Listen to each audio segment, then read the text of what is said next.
Hi friends, അസ്സലാമു അലൈക്കും. ബിസ്മി കിച്ചണിലോട്ട് എല്ലാവർക്കും സ്വാഗതം. ഇന്ന് നമ്മൾ 4 കോഴിമുട്ട വെച്ചിട്ട് വായിലലിഞ്ഞിറങ്ങുന്ന നല്ല ടേസ്റ്റി ആയിട്ട് ഒരു സ്നാക്കിൻ്റെ റെസിപ്പി ചെയ്യുന്നത് എങ്ങനെയെന്ന് നോക്കാം.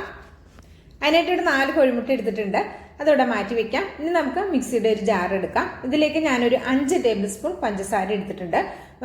5 ടേബിൾ സ്പൂൺ പഞ്ചസാര 4 കോഴിമുട്ടയിലേക്ക് എടുക്കുമ്പോൾ കറക്റ്റ് മധുരം പാകമായിരിക്കും. കുറച്ചുകൂടി നല്ല മധുരം വേണമെന്നുണ്ടെങ്കിൽ ഒരു 6 ടേബിൾ സ്പൂൺ പഞ്ചസാര എടുക്കാം കേട്ടോ.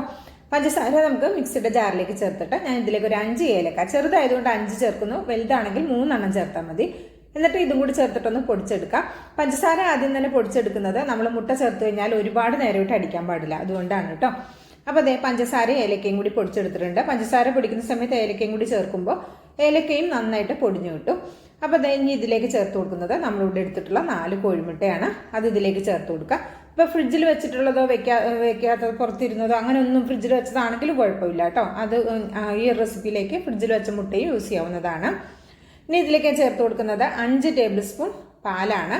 തിളപ്പിച്ചതോ തിളപ്പിക്കാത്തതോ ആയ പാല് ചേർത്ത് കൊടുക്കാം. ഞാൻ 5 ടേബിൾ സ്പൂൺ പഞ്ചസാര എടുത്തപ്പോൾ 5 ടേബിൾ സ്പൂൺ പാലും ചേർത്ത് കൊടുത്തിട്ടുണ്ട്. ഇനി ഇതിലേക്ക് 10 രൂപയുടെ ഒരു പാക്കറ്റ് പാൽപ്പൊടിയാണ് ചേർത്ത് കൊടുക്കുന്നത്. ഇതൊരു 3 ടേബിൾ സ്പൂൺ 3.5 ടേബിൾ സ്പൂണൊക്കെ ഉണ്ടാവും കേട്ടോ ഈ പാൽപ്പൊടി. ഒരു 10 രൂപയുടെ പാൽപ്പൊടിയുടെ പാക്കറ്റ് അതുകൂടെ ചേർത്ത് കൊടുക്കാം. ഇപ്പോൾ പാൽപ്പൊടി ചേർത്ത് കൊടുക്കുന്നത് നമ്മുടെ ഈ ഒരു സ്നാക്ക് പെട്ടെന്ന് തന്നെ വെന്ത് ഉറച്ച് കിട്ടും. അതിന് വേണ്ടിയിട്ടാണ് പാൽപ്പൊടി ചേർക്കുന്നത്. പാൽപ്പൊടിയുടെ പ്രത്യേക ഒരു ടേസ്റ്റും ഉണ്ടാവും, അതുകൊണ്ടാണ് പാൽപ്പൊടി ചേർക്കുന്നത്. പാൽപ്പൊടി കയ്യിലില്ലെങ്കിൽ സ്കിപ്പ് ചെയ്യാം. അപ്പോൾ ഒരല്പസമയം കുക്കിംഗ് ടൈം കൂടുമെന്ന് മാത്രമേ ഉള്ളൂ കേട്ടോ. ഒരു 5 മിനിറ്റോളം കൂടും, അത്രേ ഉള്ളൂ. ഇനി ഇതിലേക്ക് ഞാൻ ചേർത്ത് കൊടുക്കുന്നത് 2 പിഞ്ച് മഞ്ഞൾപ്പൊടിയാണ്, ഓപ്ഷണലാണ്. ഒരു മഞ്ഞ കളർ വേണമെന്നുണ്ടെങ്കിൽ മാത്രം ചേർത്താൽ മതി, അല്ലെങ്കിൽ മഞ്ഞൾപ്പൊടി ചേർക്കേണ്ട ആവശ്യവുമില്ല. ഇതെല്ലാം കൂടി നന്നായിട്ടൊന്ന് അടിച്ചെടുത്തിട്ടുണ്ട്. അടിച്ചെടുക്കുന്ന സമയത്ത് കുറേ സമയം ഇട്ട് അടിച്ചെടുക്കേണ്ട ആവശ്യമില്ല. അങ്ങനെ അടിച്ചെടുക്കാതിരിക്കാനാണ് നമ്മൾ പഞ്ചസാര ആദ്യം തന്നെ പൊടിച്ചെടുത്തത് കേട്ടോ. അപ്പോൾ ഇതെല്ലാം പാടെ ജസ്റ്റ് ഒന്ന് മിക്സായി മുട്ടയ്ക്കൊന്ന് അടിഞ്ഞു വന്നാൽ മാത്രം മതി. അപ്പോൾ ഇതിവിടെ അടിച്ചെടുത്തത് അവിടെ മാറ്റി വെച്ചിട്ടുണ്ട്. ഞാൻ ഇതുപോലെ ഒരു പാത്രത്തിലേക്ക് കുറച്ച് വെള്ളം ഒന്ന് തിളക്കാൻ വേണ്ടി വെച്ചിട്ടുണ്ട്. വെള്ളം എന്താ പറയുക, ഒരു ഹൈ ഫ്ലെയിമിൽ വെച്ചിട്ട് നമുക്ക് തിളപ്പിക്കണം. അപ്പോൾ ഇതിൻ്റെ ഉള്ളിലേക്ക് നമുക്കൊരു സ്റ്റാൻഡ് ഇറക്കി വെച്ച് കൊടുക്കാം കേട്ടോ. ഇതിൻ്റെ ഉള്ളിലേക്ക് നമുക്കൊരു സ്റ്റാൻഡ് ഇറക്കി വെച്ച് കൊടുക്കാം.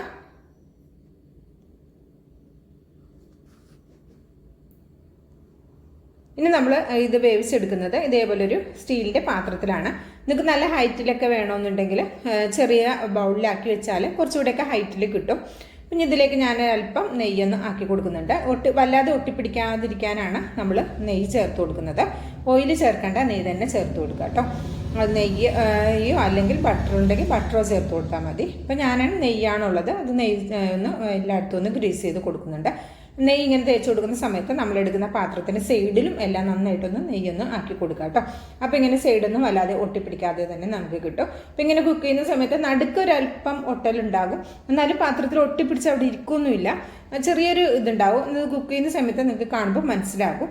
അപ്പോൾ ഇനി ഇത് നമ്മുടെ അടിച്ചു വെച്ചിട്ടുള്ള മുട്ടയുടെ ബാറ്റർ ഇതിലേക്ക് ഒഴിച്ചു കൊടുക്കാം. മുട്ടയും പഞ്ചസാരയും ഒക്കെ പാടെ അടിച്ചെടുത്തത് ഇതിലേക്ക് ഒഴിച്ചു കൊടുക്കാം. അപ്പോൾ നിങ്ങളുടെ അടുത്ത് ഏലക്ക ഇല്ലെങ്കിൽ അതിന് ഒരു വാനില എസൻസും യൂസ് ചെയ്യാവുന്നതാണ് കേട്ടോ. ഇനിയിപ്പോൾ നമ്മുടെ വെള്ളമൊക്കെ നന്നായിട്ട് ഹൈ ഫ്ലെയിമിൽ വെച്ച് തിളച്ച് വന്നിട്ടുണ്ട്. അപ്പോൾ ഞാൻ ലോ ഫ്ലെയിമിലേക്ക് മാറ്റിയിട്ടുണ്ട്. പാത്രം ഇതിലേക്ക് ഇറക്കി വെക്കാൻ വേണ്ടിയിട്ടാണ് കേട്ടോ. അപ്പോൾ കൈ പൊള്ളാതിരിക്കാൻ വേണ്ടിയിട്ടാണ്, ആവി അടിക്കാതിരിക്കാൻ വേണ്ടിയിട്ടാണ് ലോ ഫ്ലെയിമിലേക്ക് വെച്ചത്. അപ്പോൾ അതൊക്കെ കൈ പൊള്ളാതെ ഒന്ന് ഇതിലേക്കൊന്ന് ഇറക്കി കൊടുക്കുക പാത്രം. എന്നിട്ട് നമുക്ക് ഫ്ലെയിം ഒരു മീഡിയത്തിലേക്ക് വെച്ച് കൊടുക്കാം കേട്ടോ. ഒരു 10 മിനിറ്റാണ് എനിക്ക് കുക്കിംഗ് ടൈം എടുത്തത്. കുക്കിംഗ് ടൈം എന്ന് പറയുന്നത് നമ്മളെടുക്കുന്ന മുട്ടയ്ക്കും നമ്മളെടുക്കുന്ന പാത്രത്തിനും അനുസരിച്ചായിരിക്കും കുക്കിംഗ് ടൈം വരിക. ഞാൻ 4 മുട്ട അത്യാവശ്യം വലിപ്പമുള്ള പാത്രത്തിലാണ്, നല്ല നേരിയതായിട്ടുള്ളൊരു സ്നാക്കാണ് നമുക്ക് കിട്ടുക. അതുകൊണ്ടാണ് ഞാൻ 10 മിനിറ്റ് എനിക്ക് കുക്കിംഗ് ടൈം വന്നത്. മീഡിയം ഫ്ലെയിമിൽ തന്നെ വെച്ചിട്ട് കുക്ക് ചെയ്തെടുക്കണം കേട്ടോ. ലോ ഫ്ലെയിമിലേക്കും ഹൈ ഫ്ലെയിമിലേക്കും വെക്കരുത്. ഇപ്പോൾ കണ്ടോ, കുക്കായി വന്നിട്ടുണ്ട്. എനിക്ക് 10 മിനിറ്റ് തന്നെ എടുത്തിട്ടുള്ളൂ. പെട്ടെന്ന് തന്നെ റെഡി ആവുന്നു. നമ്മൾ അത്യാവശ്യം വലിപ്പമുള്ളൊരു പാത്രത്തിൽ വെച്ചതുകൊണ്ട് തന്നെ ടൈം കൂടുതൽ എടുത്തിട്ടില്ല. ഒന്ന് കുത്തി നോക്കുമ്പോൾ അറിയാം. ഇപ്പോൾ അതിൽ ഒട്ടിപ്പിടിക്കുന്നൊന്നും ഇല്ലെങ്കിൽ നമ്മുടെ സ്നാക്ക് ഇവിടെ റെഡി ആയിട്ടുണ്ട്. അപ്പോൾ ഇത് നമുക്കൊരു ചൂടാറിയതിന് ശേഷം നമുക്കൊരു പാത്രത്തിലേക്ക് മാറ്റാം. അപ്പോൾ ഇത് ചൂടോടെ ഇതിൽ തന്നെ വെക്കരുത് കേട്ടോ. ഇതിൽ നിന്ന് പതുക്കെ എടുത്ത് പുറത്തേക്ക് വെക്കുക. എന്നിട്ട് ചൂടാറിയതിന് ശേഷം മാത്രം നമ്മൾ ഇതിൽ നിന്ന് കട്ട് ചെയ്തെടുത്താൽ മതി. അങ്ങനെ നല്ല ടേസ്റ്റി ആയിട്ടുള്ള വളരെ സിമ്പിളായിട്ട് മുട്ടയും പാലും പഞ്ചസാരയൊക്കെ സാധാരണ നമ്മുടെ വീട്ടിൽ കാണുന്ന ചേരുവകളാണ്.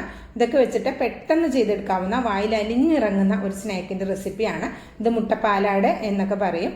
അപ്പോൾ ഇതുപോലെ ആരെങ്കിലും റെഡിയാക്കി നോക്കിയിട്ടുണ്ടെങ്കിൽ തീർച്ചയായിട്ടും അഭിപ്രായം അറിയിക്കാൻ മറക്കരുത്. വീഡിയോ കാണുമ്പോൾ തന്നെ ഇഷ്ടമായിട്ടുണ്ടെങ്കിൽ ഒരു ലൈക്ക് തന്ന് സപ്പോർട്ട് ചെയ്യാനും ആരും മറക്കരുത്. അപ്പോൾ നമുക്ക് പതുക്കെ ഇതിൻ്റെ സൈഡൊക്കെ ഒന്ന് ചൂടാറിയതിന് ശേഷം മാത്രം പാത്രത്തിൽ നിന്ന് എടുക്കാവുള്ളൂ. ചൂടോടെ കൂടെ പാത്രത്തിൽ നിന്ന് എടുത്താൽ പൊട്ടിപ്പോകും കേട്ടോ. അപ്പോൾ ചൂട് ആറിയതിന് ശേഷം മാത്രം നമുക്കിതുപോലെ പാത്രത്തിൽ നിന്ന് ഇളക്കിയെടുക്കാം. പതുക്കെ ഞാൻ ഇതേ പാത്രത്തിൽ തന്നെ വെച്ചൊന്ന് കട്ട് ചെയ്തെടുക്കുന്നുണ്ട്.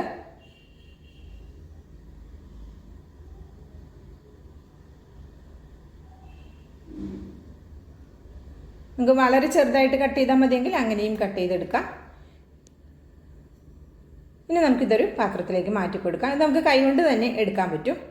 കണ്ടോ, നല്ല അടിപൊളിയായിട്ടുള്ള നല്ല പഞ്ഞിക്കെട്ട് പോലത്തെ നല്ല സോഫ്റ്റ് ആയിട്ടുള്ള ഒരു അടിപൊളി സ്നാക്കാണ് നമ്മുടെ മുട്ടപ്പാലാട ഇവിടെ റെഡി ആയിട്ടുണ്ട്. ഇത് നമുക്കൊരു സെർവ് ചെയ്യുന്ന പാത്രത്തിലേക്ക് മാറ്റി കൊടുക്കാം.